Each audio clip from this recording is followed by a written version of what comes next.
আমাদের এইখানে একটি মৌমাছির বিশাল বড় চাক হয়েছে এবং সেইখানে রিপোর্ট করতে এসেছেন বিশিষ্ট সাংবাদিক মিস্টার বাঁধন চন্দ্র বিশ্বাস। হ্যালো গাইস, আপনারা দেখতে পাচ্ছেন যে আমাদের বাড়ির পিছনে বড় একটা গোল গাছঝাড় আছে। সেখানে কিছু মৌমাছি তাদের মধু সংরক্ষণ করে আমাদের এখানে কিছুদিনের জন্য আছে।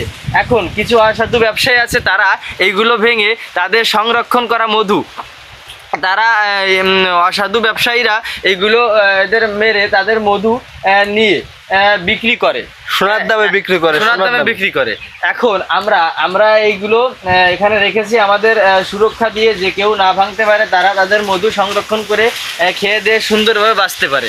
এখন গাইস, আপনারা আমাদের সাথে কি একমত কিনা আপনারা কমেন্ট করে জানান বিষয়টা আমাদের। দেখেন গাইস, মৌচাকটাকে দেখাই দাও। আমাদের পাশেই, আমাদের বন্ধুর মতো, কিছু বলে না, আমরা ধরলেও আমাদের কিছু বলে না।